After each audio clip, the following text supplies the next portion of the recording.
entrepreneurs, and professionals of Tampa Bay. Welcome to your hour for getting the information, the tools, and the connections for elevating your business. Welcome to Getting the Edge with Kelly Wilson. And here's your host, Kelly Wilson. Welcome to Getting the Edge. I'm your host, Kelly Wilson. Thank you so much for joining us today. It's always a pleasure. It's always to be here.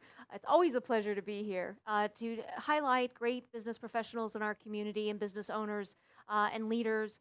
It's also, we love sharing their stories, and it's great to learn from everyone. And I'm really excited to hear about 21 states with Tyler Martinolich. Martinolich, yes. Thank you so much for being here. I will introduce you formally in just a minute. Again, thank you so much for joining us with Getting the Edge. Again, for additional information on Getting the Edge, check us out at edgebusinessmagazine.com for all the latest news. Our last issue, our spring issue, launched just in May. I can't believe we're into June now. We have a great new issue we're working on for the summer. Really excited about it. It definitely is a unique issue that we'll be putting out at the end of July or early August. So some more information coming on that soon. But again, check out edgebusinessmagazine.com. We've got some great new information on our community partnerships, some great opportunities right there on our homepage of the website. So again, check it out. edgebusinessmagazine.com.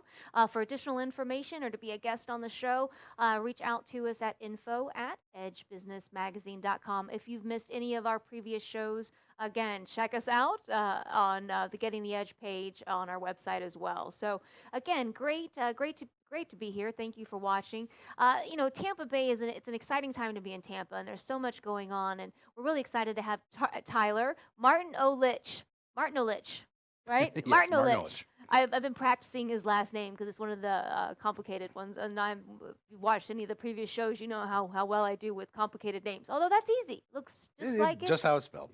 Yeah. Anyway, thank you so much, Tyler, for being here. Thank Tyler you. is the film commissioner for Film Tampa Bay. Did I say that correctly? And Hillsborough County. For Hillsborough County. And you were in the Visit Tampa Bay office. Is that correct? Yes, we're part of Visit Tampa Bay. Yeah. So tell us, how long now have you been in this role? So I've been the film commissioner since October, so rather newly Welcome. installed. But I'd been with Film Tampa Bay since 2013. So I was the second hire. We opened the doors up in August 2013. Former film commissioner came in August. I was in by September. So virtually from the beginning. Interesting. Well, again, welcome. I a few years ago attended the Infiltrator premiere, and that was an exciting time for Tampa, just the opportunity. Tell us a little bit about how that process works and how do we get into the ranking? Honestly, before you do that, I was on the website. What is the website is filmtampabay.com. One of the silly movies that I like is Miss Peregrine's Home for Peculiar Children. Yeah, see that, and I can't say that either. And I don't know if you've seen that at all, but it's a cool movie. I didn't realize. Yeah, children's movie written by Ransom Riggs, who was an author out of Sarasota, and it was turned into a TV show, or not TV show, I'm sorry, a movie by Tim Burton, famously from Edward Scissorhands, which was also shot in Tampa Bay back in the day. I should have known by the neighborhood in Edward Scissorhands years ago that was like a Land O'Lakes home or in that area, because it looks like it would be. So it does. In fact, the Florida home color palette was actually named after a lot of those homes and key fixtures you see in Edward Scissorhands. So it really became a way to build homes and identify Florida homes.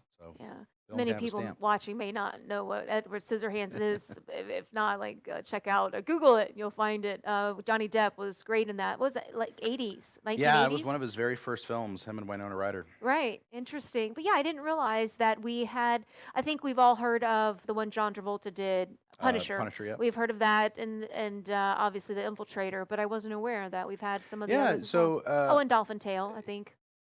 Yeah, well, Dolphin Tale was over in Clearwater Beach, but yes, both 1 and 2 shot over in the Bay Area. Tampa's really one of the largest production hubs in the state of Florida and one of the larger ones in the Southeast.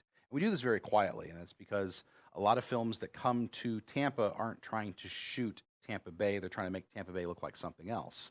Tampa Bay has been a stand-in for everywhere from Vancouver to Chicago, New York City.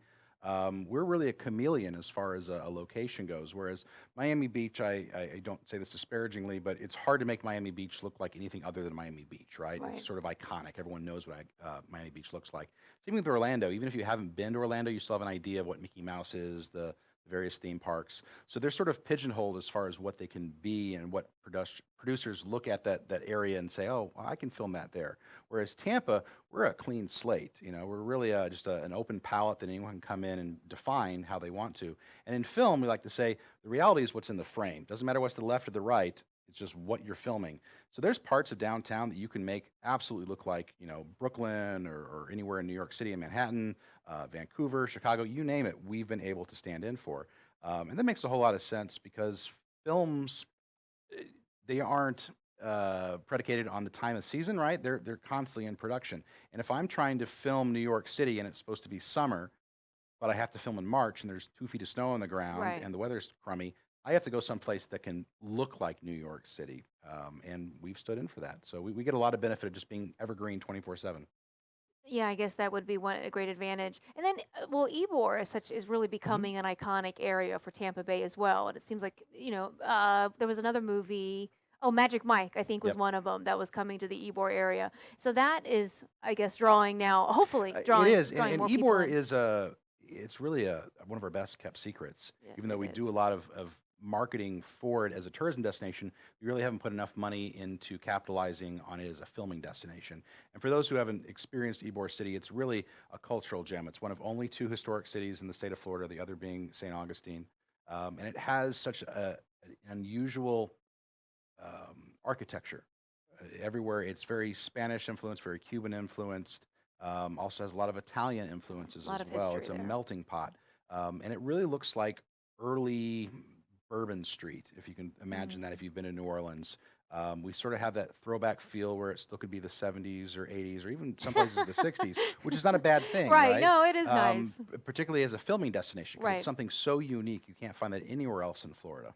Right. No, it is. And actually, Tyler, you and I have met, I think, through Visit Tampa Bay and some other organizations, but kind of reconnected just last week or recently with the Ybor Chamber of Yeah. Commerce, and both of us are serving on or part of that community now, and working on the marketing committee, really helping to help build. Just I guess the vibe and Yeah. helping spread the word. There's so many great businesses in the Ybor area, and There absolutely is, and here's film is a quiet economic driver, and I say quiet because if it's happening the right way, you don't know it's happening, right, right? We don't try to be splashy about it. We want to fly under the radar because no one wants to have a bunch of people show up on a film set because we're usually very out in the open in public. So try to keep things quiet, but we spend a lot of money, and we being collectively for the whole film industry, wherever we go, maybe that's location fees, maybe it's catering, hotels, accommodations, whatever it might be.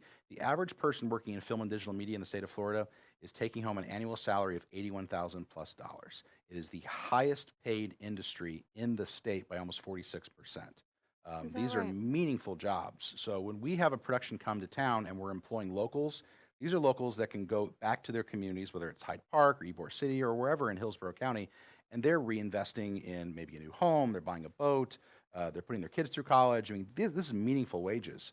So it's not like it's just a quick flash in the pan when a production comes through. It's real economic development. Right. No, how do we get more of that into the Tampa Bay area? Well, we're at a disadvantage as a state as a whole. Film is one of the most highly incentivized industries on the planet.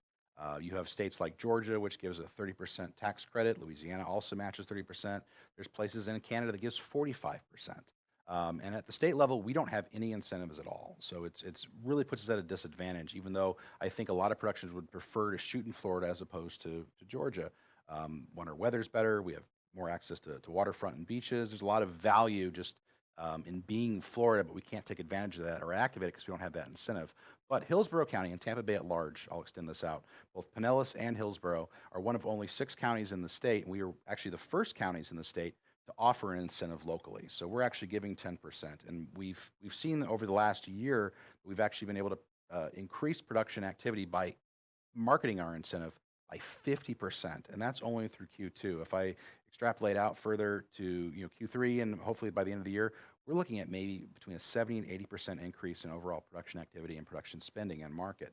And that is where we need to be looking as far as the future is how do we market Tampa Bay as a singular filming destination, acknowledging that we don't have statewide incentives, but really leaning into one, we do have a local incentive, but we also have unique locations you're not going to be able to find in Orlando or Miami Right. or elsewhere. But ultimately, it Um, would cost a lot more money for a production crew to come here. No, not Oh, at no, all. no. No, Okay. absolutely not. With the Yeah, incentives? well, we're not giving 30% away. Right. So, and 10% only goes so far. So we're sort of knocked out of the box as far as big ticket movies like an Avengers, right? They're not going to choose 10% over Because their 30%. budget, it's so expensive to Correct. begin with. But if you're Okay, that under makes $8 sense. million, we're absolutely a meaningful incentive package. And I Okay. can show on paper how it's cheaper to film in Tampa Bay than it is in Atlanta or Savannah, just by the virtue of one, we're not as jaded as a lot of the film crews elsewhere. That gets more production activity, so our actual crew costs are lower. Our equipment rentals are lower in many cases. There's very few location fees, whereas if you shoot in someplace like LA, if you're in the shot, doesn't matter if you're in focus, people are running out, trying to get a check from you. We don't have that here. And more importantly, I think we as a community, and this comes from top-down government support, we really want film to be here. So we're going the extra mile to ensure that, we have fast pass permitting, we can get road closures and street closures done quicker than just about any other municipality. We'll go out of our way to do RFPs for hotels to make sure they're getting the very best rates. We really want film to be a core part of economic development for Hillsborough County, and we're putting our money where our mouth is. RFPs meaning. A request for proposals. Okay. So let's say you're a production and you have 1,000 hotel room nights. You're not going to go to Kayak or Travelocity to book those rooms. Right. You're going to go through Visit Tampa Bay or Film Tampa Bay. And what we do is we reach out to identified hoteliers based off of the needs of the production and say, hey, I know this is what your rate is, but we're trying to build business here. Would you be willing to come in lower than that? And depending if they have the inventory or not, maybe it's a slow part of the season, Right. you'd rather book the room than have it sit empty. So we get really competitive rates that not a lot of markets will do. If there's not a dedicated film commission in that market, there's no one to champion the cause of the film. There's no one to advocate for them. So we're really lucky as a community, one, to have a film commission, and two, have Absolutely. as supportive of a community as we have. Do most cities have a film commission? No, actually. So Florida is very unusual. We were at one point the third largest filming destination in the world. Now we're not even in the top 20, unfortunately, because of film incentives. But places like Georgia, they'll have a statewide incentive, or I'm sorry, a statewide film commission out of Atlanta in that case, and they'll have some small substations like Savannah has a film commission. Most states, though, only have one or two film commissions statewide. Florida has one in just about every single county, Right. which is both a good and a bad thing. It's good that there's someone to pick up the phone, but it's a bad thing because we're competing for the same dollars. So I can't really look Around the at state. right. I can't really look at Florida holistically and say, well, how do we all benefit? I'm looking at, well, how does Hillsborough County benefit? And I'm employed by Hillsborough County. Right. So even if that means me competing very aggressively on a shoot that might be going to Orlando, it's what I have to do for my community, unfortunately. So Mhm. it's good on one hand that we have someone to pick up the phone and talk to productions. It's bad because we're competing against each other. Right. No, that makes sense. We're going to talk more with Tyler with the film Tampa Bay. Don't go away. We'll be right back. More with Tyler soon.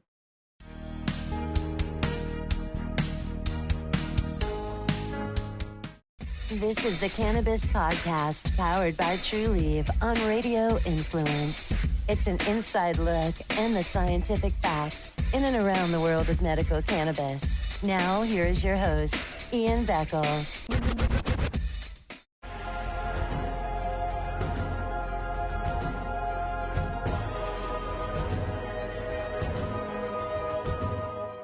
He's a successful entrepreneur, published author, top listing agent, a real estate and finance expert that goes to bat for you every day as a consumer advocate. Your host and the consumer quarterback, Brandon Rhymes.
Getting the Edge. Thank you so much for being with us today. I'm your host, Kelly Wilson, and again, joined with Tyler Martinolich with Film Tampa Bay. I said that right and getting a little faster at it.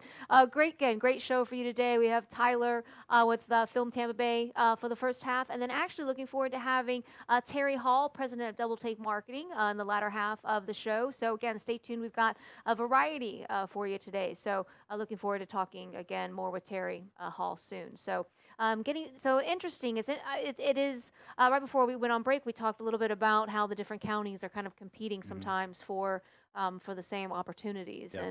and hopefully as a state we're figuring out ways to work together. But We try legislatively. I don't think it's really not a bipartisan issue. It's just basic economic Right, development. This isn't a right. right or left issue. This is meaningful job creation. right. What about, so tell us a little bit about what's filming now in Ybor, and even, I think I saw even something on Bay News 9 where you were speaking, which is Spectrum's local Bay News 9. Tell us a little bit about the Yeah, Blair Witch so Project. we have a ton of stuff filming right now, which is very odd. Normally, summer is our slowest season, and we've seen no reduction as far as We are overall very production warm activity. right now. We are, which doesn't make for great makeup outside. Or but- hair. Or hair, but we're trying. But this year, we have a really cool project that came to us over the summer. So people might remember Dan Myrick, who was the director and writer of Blair Witch Project, which was viral before viral existed. It really was a case study in just maximizing marketing. To this day, the Blair Witch Project was released in, I want to say, the late 90s, is the most money-making independent film of all time compared to budget. It was made for under $50,000, and it made well over $300 million. That's amazing. So he's sort of a horror guru, and he was creating a new series originally titled American Gothic. And what it was a combination of Twilight Zone and Twin Peaks, if you remember those TV series. Okay. And Ybor was only going to be 1 or 2 episodes, just sort of a background as a location. But Dan grew up in Sarasota. He was familiar with this area. He went to UCF for college. And he knew that there was more to Ybor City than he remembered. And he called us up and said, hey, there's this opportunity. Would you guys want to fly me in and show me Ybor City so I really get an idea of what it is? We were happy to jump on that. It's just basic business development. So we brought him in, and we spent a week in Ybor City going through every single shop, historic building, and nook and cranny we could find and think of. And he walked away from that experience and was like, this is amazing. There's so much history and culture and myth and just crazy stories that have happened in Ybor City that this isn't an episode. This isn't a background. This is my series. So he was so impressed, he went back to the drawing board, rewrote it from scratch, and now it's going to be a 16-episode TV series. Oh, is that right? I believe the current working title is Lost Ybor. It might change before it actually comes out. But that'll be filming. In fact, he's getting in later this week. And we'll be filming late July, all through August, and early September. Interesting. So it went from what was going to be just a movie into 16 episodes. Yeah. Well, it was always a TV series. Okay. But, Oh, it was only okay. going to be an episode or 2 that takes place in Ybor. And that wow. really expanded to being the central focus of the TV series once he got to know Ybor a little bit more and really, look at the locations and learn a little bit about the history.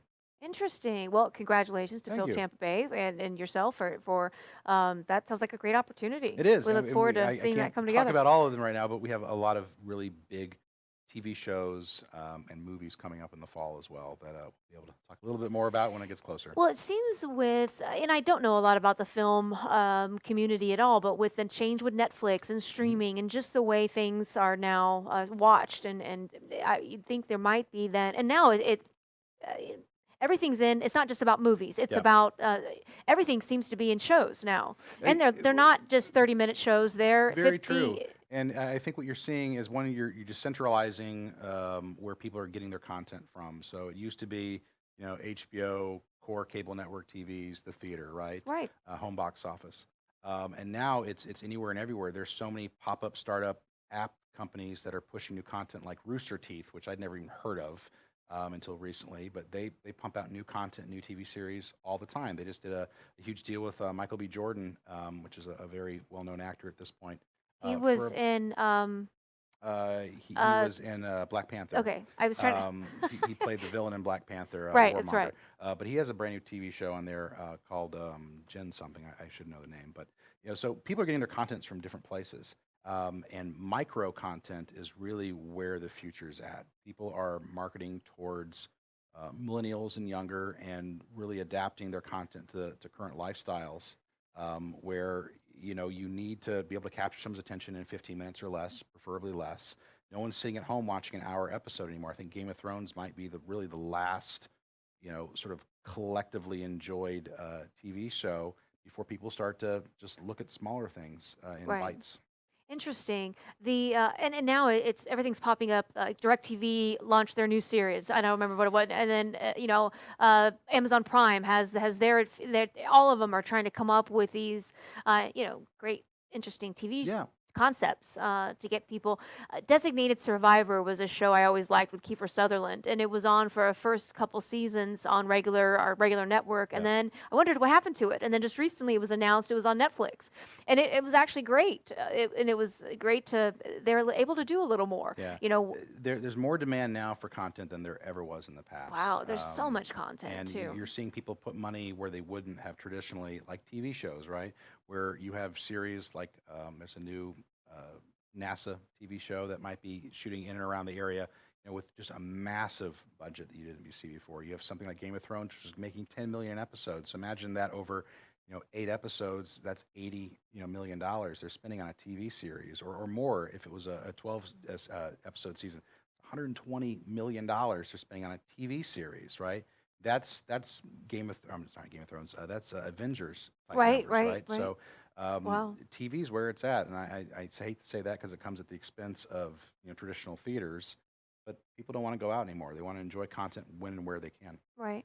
I think hopefully it all cycles around, and the theater will always be Yeah. that No, I that think it place where will. we I think celebrate theaters film. just have to adapt at some point and become more experiential than the primary venue for movies. If they can offer a service that's unique to going to a theater other than just a bigger screen, whether that's more relaxed seating or dinner service or whatever it might be, they're going to have to get creative and really come up with a more manicured, curated experience to continue to have those moviegoers Right. come. Right.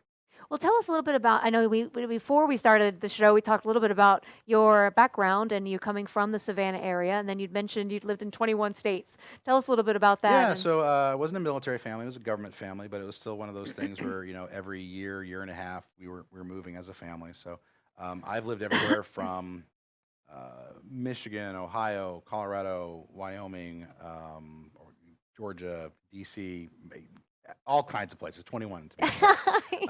But That's I really ended interesting. up settling in Savannah, Georgia, where I got my start in film and television. And around 2008, I got a phone call from someone here in the Tampa Bay area saying, "Hey, would you want to relocate for a job?" And I was like, "Sure."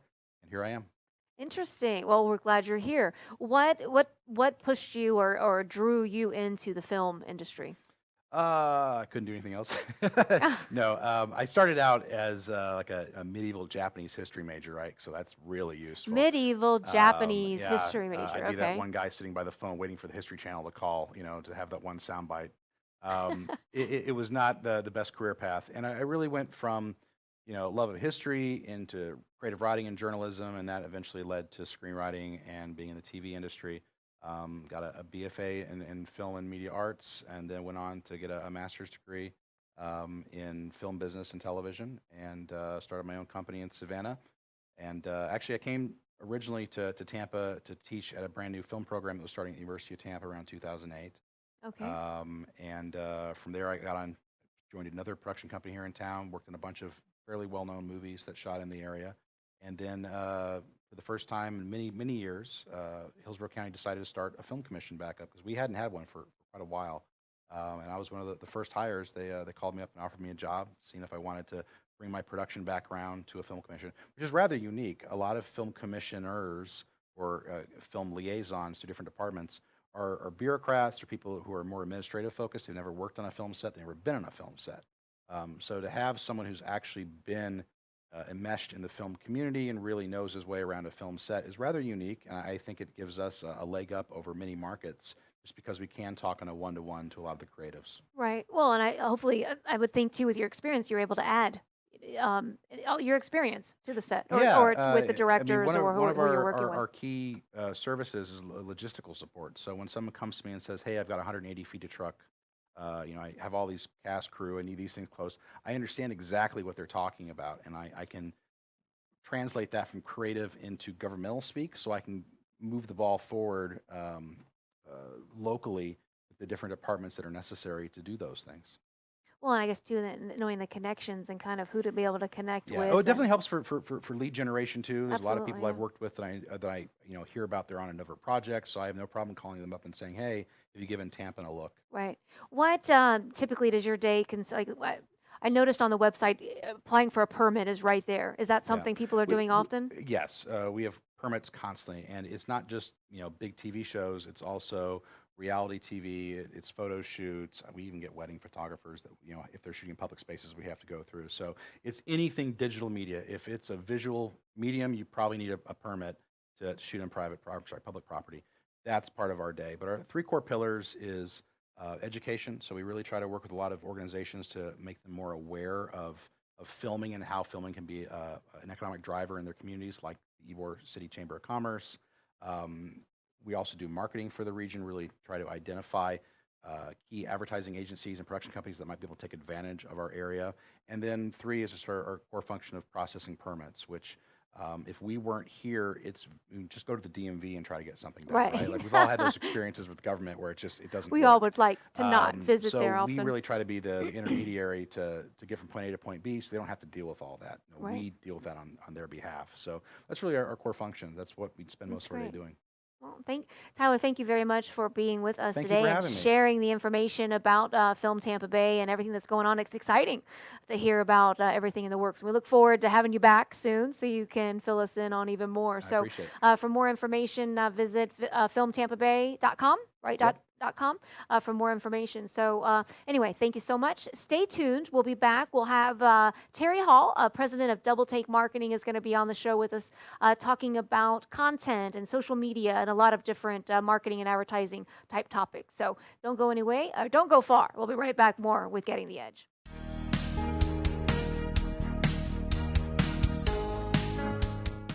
This is the Cannabis Podcast, powered by Trulieve on Radio Influence. It's an inside look and the scientific facts in and around the world of medical cannabis. Now, here is your host, Ian Beckles.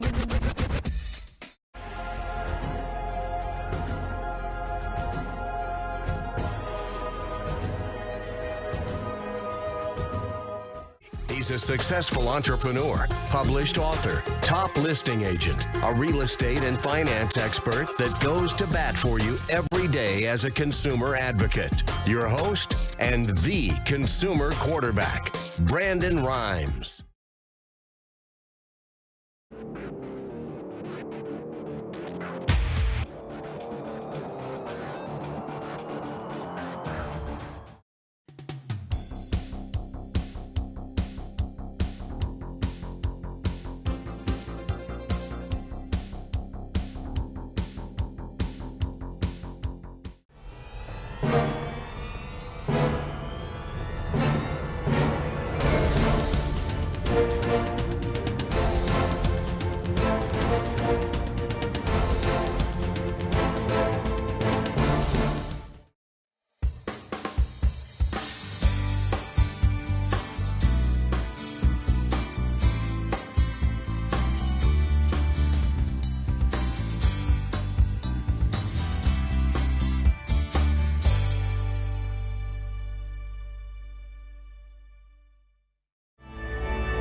welcome back to Getting the Edge. Thank you so much for being with us today. I'm your host, Kelly Wilson, and joined now with Terri Hall, president of Doubletake Marketing, great friend of the Edge community, our marketing partner, and has been on the show with us before. So if you've missed that, make sure you check out our website, and you can check out the first time she was on. We look forward to having Terri on the show more regularly to help educate us on marketing and everything advertising.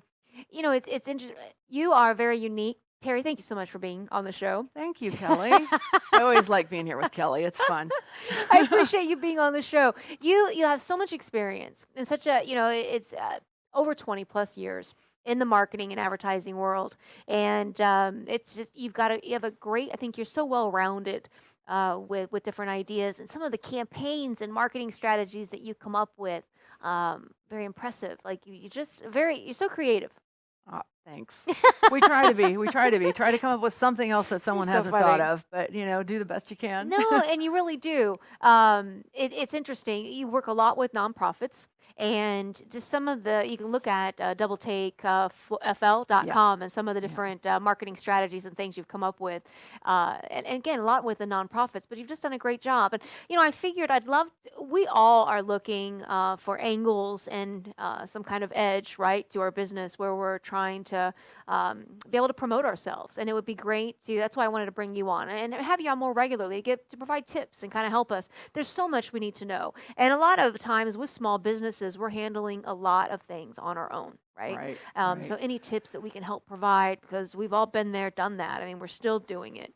One of the things, I had a conversation with a client the other day, and they were talking about, they had these photo shoots done. They were ready to go. They had all this content, but then now what? I'm like, okay, well, you have all this content, but now what are you going to do with it all? Like, how do Right. you create a strategy then of what to do with all the content? And I think it's sometimes when you start with a photo shoot, be intentional with it to begin with. Try to think in what's the outcome going to be? Don't just go into it and snap a bunch of pictures and then you have all this stuff and you're not really sure what to do with it. Have sort of a plan in place, like maybe I want to use this for social media or this I want to use for our website, or can this double for both things? hopefully it's doubling. Right. Yeah, and a lot of times that'll help keep some continuity with your brand, because you want to be able to, if you see it here, you see it there, and somehow, hopefully the two dots will connect and you'll go, oh, that is from so-and-so, with so-and-so's company. I recognize the look. If you get really consistent with the look of your brand, then you can get it, it'll be easily recognized, hopefully, over time and across various platforms, whether it be direct mail or in print or online or in social media. It's, you can go to edgebusinessmagazine.com. With Edge, we are a multi-platform media company. We offer marketing. We have Edge Creative, Edge Media. If you go and you look under one of the different sections, it lists all the different options. And Doubletake, Terri, is one of our partners that we work with the different marketing strategies that we provide for our clients. But there are a list of probably 30 options of different opportunities to advertise. Whether it's we talked about mailers, right? Mailers are still, I would think, quite relevant in this email world. But there's so many other things. Whether it's a billboard, whether it's email, social media, or whether it's emails. I mean, how does a business, in your opinion, because how does a business determine? It's kind of funny because I think there's been a role reversal between snail mail and email. There was a time when everybody would get mad about all the junk mail in their mailbox, and now everyone gets mad about junk mail in their email box, and going through that whole proliferation. And now with, postage being a little bit more money than an email, obviously. So it's actually getting a little bit of popularity back, because now not as many people will do regular snail mail. So if you have a product or service, if you have a product or service that, you may want to do something a little different, try to target, that might be a solution. But I really do like the packages that you're offering that are partnership packages for the magazine, because you can be a little bit more well-rounded there. You're not just relegated to only a print ad. You can do other things like Getting the Edge and other things that'll cross platforms, which I think is a brilliant idea, by the way. Thank you. I really think like that. thank you. And that's the whole concept before it. Really, one particular type of a platform is best served and best used when you're mixing in the other platforms with it. Right. And hopefully, and a lot of that determines on budget, right? So a lot of people, so if we can create products that can fit these different types of budgets that offer multiple platforms, then that's the idea. So, Well, with and great, I really think you've done it very reasonably priced, because a lot of the stuff that you get with that package, you can use over and over again. You can put that and share it with your, you do a program like this with you and get to talk in depth about your business. You can use that in your social media and other things like that. So I think it's a very reasonable I package that appreciate you that. have, and I think that people should take advantage of it. I appreciate that. Well, no, we're really excited about our community partnerships, and I do think, I mean, we do offer quite a bit. It's an annual commitment of under $500, and you do, and Who can do anything for $500 anymore for their business? I mean, really? I mean, that's well, I appreciate that. And we Yeah. actually, we push out on our platforms anything that you send to us. If you send it prepared, we'll push it out on our platforms. We're not going to, create the content or prepare it, but as long as you send it to us, we'll share it out. And one of the, every day I get press releases, or we're getting emails about people that want to be featured in the magazine or want to be contributing writers, or, that's great. And we create a filing system so that if anyone's specialty, if we're searching for something, we'll be able to reach out. But our network, being that we're almost in year 6 in the Tampa community, we have a great pull. We have so many great individuals that we can use as resources. But what is difficult, so that's again one of the reasons the community partnership is there. It's kind of, if you support us, we're going to support you, and that we pull what we need from our partners. So another reason we stress the community partnerships, and that's for content, whether it's magazine, online, any of those platforms. Well, I think your spring launch was a good indicator of what your reach is, because that's probably just scratching the surface of the people that you've connected with over the years. So I think thank that you. was really, you had a great turnout, a lot of people supporting the magazine, and I think it's going to go only up from here. Oh, I appreciate think that that's really very good. much. Thank you. We had a great time at our spring launch. Actually, on our homepage of the website, if you scroll down, there are some of the images from the launch. You can also, I think it links you to our Facebook page, which is where all of the event pictures are. In fact, we're building up the other platforms as well, but Facebook has been the platform we've used since we launched 6 years ago. So there are so many albums from so many events, 30 to 40 to 50 events over the last 6 years. It's amazing. And time that's a goes so lot. fast. It is. But anyway, no, definitely have enjoyed having you there, and we're really excited about the new issue coming out in the summer, and I'm kind of been hush about that because we're excited. We're kind of keeping it. What the main theme, the overriding theme but is. it's a really Okay. unique, it's definitely a unique issue. I'm just really excited about it. And we will have another launch. Summers are tricky with launches, but we'll probably plan on it about the 2nd or 3rd week in August, Oh, as nice. we people are getting back to school, and things are calming down, and people are coming back from the summer breaks. Yeah. But anyway, so thank you so much. It's exciting. Again, a thrill to almost be in year 6 with it. But I think it's, as we re-strategized, and trends are changing constantly. Yeah. And everyone we sit down with is going to give us a different opinion on what they think is the best method of promotion for our business. So I think it's really, a lot of that depends on who we're trying to target. Would you Right. not? Would you agree? Right. And who that demographic is, and then where are they? People Well- often argue that we should be on all social platforms. What do you think? Well, I think there's different thoughts, schools of thought on that. Because some of those you want to, what is your purpose for it? Are you going to be active on it? Is it going to help you with search engine optimization? A lot of times that's true. Some social media outlets are more conducive to others. I have some social media, or I have some clients that deal specifically in the staffing arena and that kind of thing. So they really are more prevalent on LinkedIn. that kind of thing versus Facebook. And some of them are like very anti-Facebook. Oh no, I'm not going to be on Facebook, and that kind of thing. So And everyone has a preference. yeah, some have a preference. Some prefer not to be on one or another. I don't know. Some of them, I think they're going to end up in divorce court if they're on Facebook or something. But Well, anyway. I think quite a few have ended up in divorce court I know, because of know, Facebook. But just as an FYI, that was one of in the last 5 years, that's come up in a lot of divorce papers. The word Facebook is one thing that is funny. I guess over it. But anyway, I do think that you kind of want to look at what your business specifically is and how it can help it. But even B2B businesses do all right on Facebook. They really do.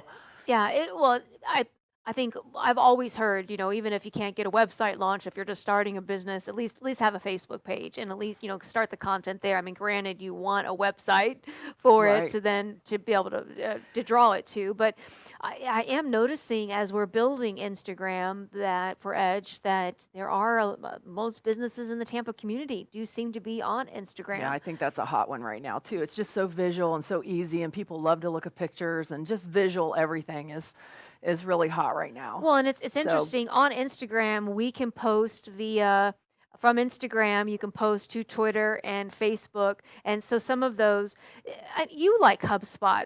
What is, I'm not familiar with not HubSpot, Hootsuite. Oh, Hootsuite. Oh, there's so many things to keep track of. My There's goodness. Buffer and there's Hootsuite. There's several that'll, help you kind of collect all your, like if you're planning out in advance your social media postings, and sometimes you can differ them a little bit because I think that's really important too, to plan out and strategize. Right, which I wanna and talk sort of little have a bit more about strategy later. there. But, like Twitter's not going to have, let you have as much copy as like a Facebook or a LinkedIn post. They all have character limitations. Yeah, that's why And Twitter and I aren't so- really great friends. Like it's so disappointing to be cut off every time because you're maxed at characters. Well, yeah, it depends if you're telling a story or not. But, sometimes that's for It's not my a story you know. platform. And yeah, it's a little bit more, well, as you can see, just how some people use it for very short little blips and then they can get in and out.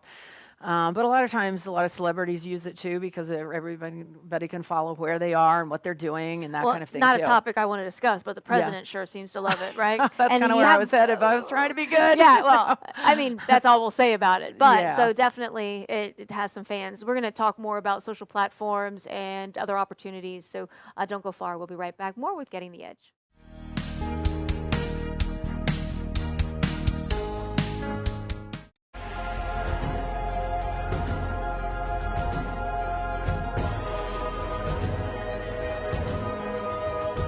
And finance expert that goes to bat for you every day as a consumer advocate. Your host and the consumer quarterback, Brandon Rhymes.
Welcome back to Getting the Edge. I'm your host, Kelly Wilson. Thank you for tuning back in with us. It's been a lot of fun today. Thank you so much for being with us, Terri. You know, it's, again, Terri Hall, the President, Doubletake Marketing. You are in the St. Pete area offices. You're in the Pointer Yes. Institute, which is really Yes. cool over there. I don't get over to that area as much as I'd like to, but We want you there more often, Kelly. yeah, I'm going to work on that. She'll be there in July, by the way. Yeah. Yes, you have an event coming up. That's right, and she will have a table there, so we can. I everyone will. can Thank talk you to for her. reminding me about that. Yes. So tell us a little bit about that. What is coming up July 12th? Well, I belong to the Women's Business Development Council of Florida, which is certified women business owners, and it's actually the regional partner of WeBank, which is out of Washington, D.C. In the nation, there are over 13,000 certified women-owned businesses. And Florida has its region, so there are probably close to 700 in Florida. Oh, wow. So they're doing like a regional seminar, and they will be having it in the Pointer Institute. And so they will be having like roundtables, and we have a lot of corporations that are sponsors for supplier diversity. They're very big on working with diverse businesses. So there will be anything from, we have Moffitt in the area of Moffitt, Duke Energy. I'm trying to think some of the ones that are going to be there at our specific things. Certain banks. We have quite a few that support women-owned business. So anyway, we're going to be having an event there. It is actually free for you to attend. It is on the 12th of July, and we'll be at 8 in the morning till 2 in the afternoon. So is there a place where we can go to get more information on it? there is going to be something on the Edge Facebook page Oh, for a okay. link. We'll put that on there. In Good to addition know. to our Facebook too. I'm actually on the board of directors of the Women's Business Development Council of Florida. Okay. And it's really nice to get to know it's really been a great organization for me. And if you're a woman-owned business, you can get certified through that agency. You know, and that's interesting. I did not realize, as a woman-owned business and business owner, I guess I should know that. I didn't realize there was a certification process. There is, yeah, and you would go online and download the application, and it's the largest third-party certification organization out there, and you have to fill out a lot of paperwork. But I find that people that go through that process are very serious about their business. I mean, since I've been certified through this organization, I think I've counted 26 clients that we've gotten out of that over my 14 years of certification. So it's been very good for us, and I met a lot of people in other states that I probably would not have met would it not have been for this. So, and clients that we have in South Florida that I met through the organization. So it's been beneficial, but it's just another avenue, and you get to meet other business owners, and there are Yeah, other sounds people great. that are support businesses too that are going to be at that. So Interesting. neat to Yeah, well, I'm attend. looking forward to it. And yeah, more information will be on our Edge Facebook Social page. meeting, Yeah, we'll yeah. have it on, and actually, we'll try to make sure it goes on all the platforms, and maybe we can even update it too on our website and have some information. Yeah, that'd be great. So you just had another event that went really well. You do such great involvement with some of the different foundations and nonprofits that you work with. Wheels of Success, you've introduced to me.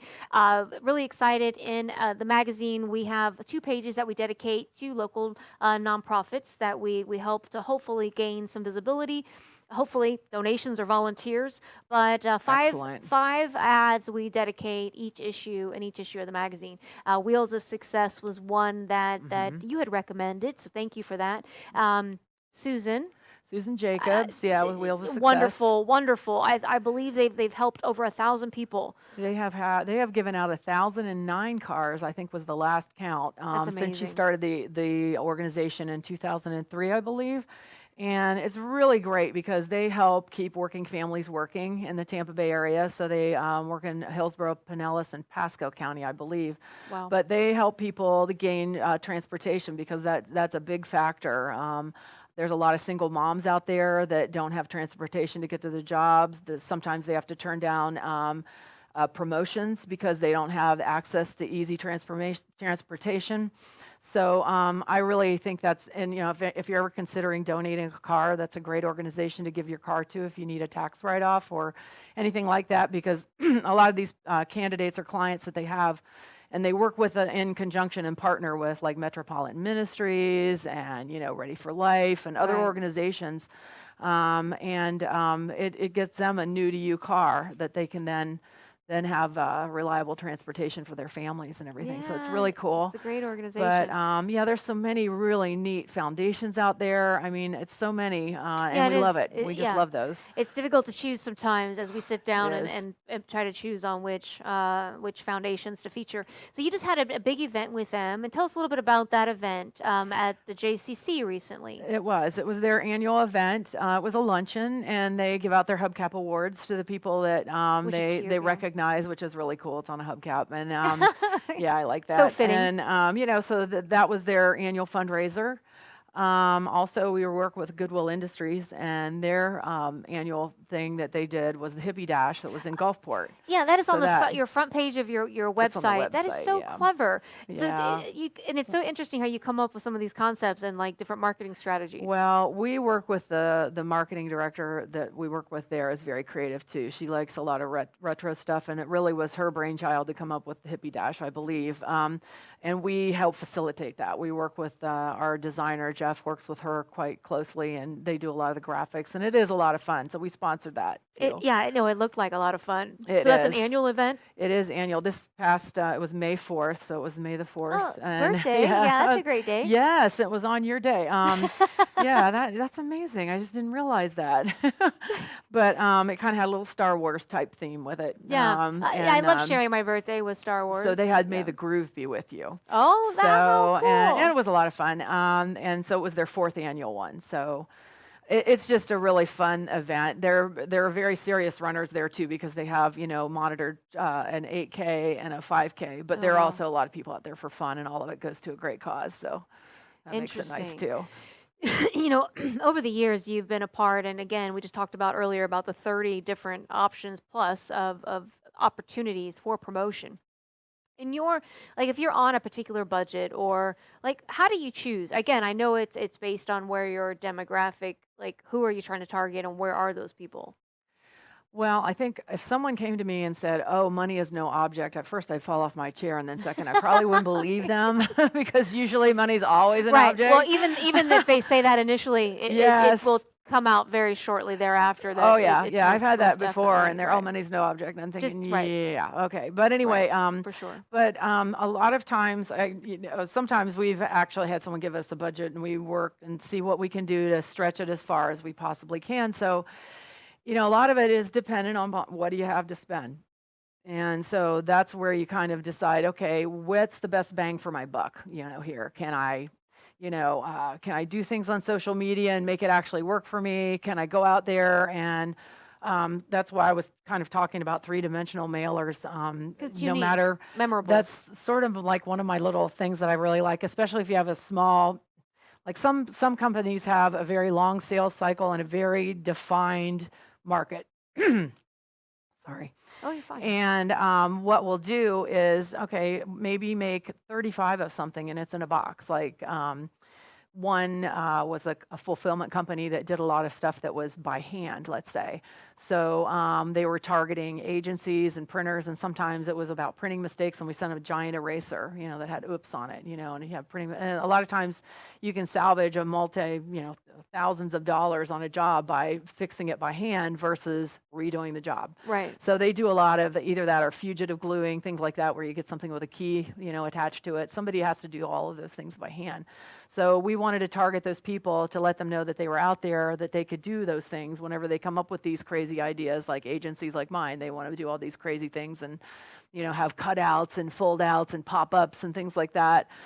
So we'll target that. And I mean, the bottom line is whenever you get something in the mail, it's, I guess I went to a direct mail seminar, and this is what they said. You'll always open something dimensional, even if it's a pre-printed label. If it's a box sitting on your desk, you'll open the box. You'll open something that's written by hand on the envelope, then you'll open something that looks like it's from a mass mailing. And that's kind of true. I mean, Right. if I see her person's handwriting, even if I don't know it, I'll open it before I will something else that I know is a mass mailing. Right. No, I think 100% agree with that. It's interesting. Sometimes you will get those like odd shaped or something, I guess. How'd you refer to that? Something Like a dimensional? three-dimensional, yeah, like 3D. Right. Yeah. You will open that because you don't necessarily assume that is just your standard mailer, right? Right. And it is something different. So yeah, that's We did a series of them for the Women's Business Development Council to encourage when the national conference moves from city to city all over the country. But this particular year was the very first year they were in Florida. So they were in Miami. So we wanted to encourage all the women that were in Florida to come. So we did a dimensional mailer once a month for 6 months leading up to the conference. And it's funny, after the conference was over, they kept getting calls. Where's my box? I didn't get my box this month. It's kind of like, okay, if you really read that.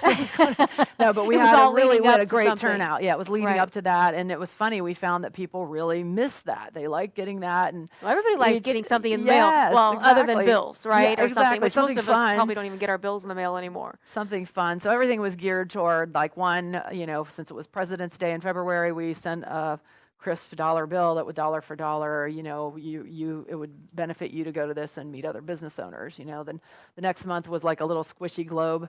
And that was actually the globe on a 3-dimensional sphere was something that was patented by a woman.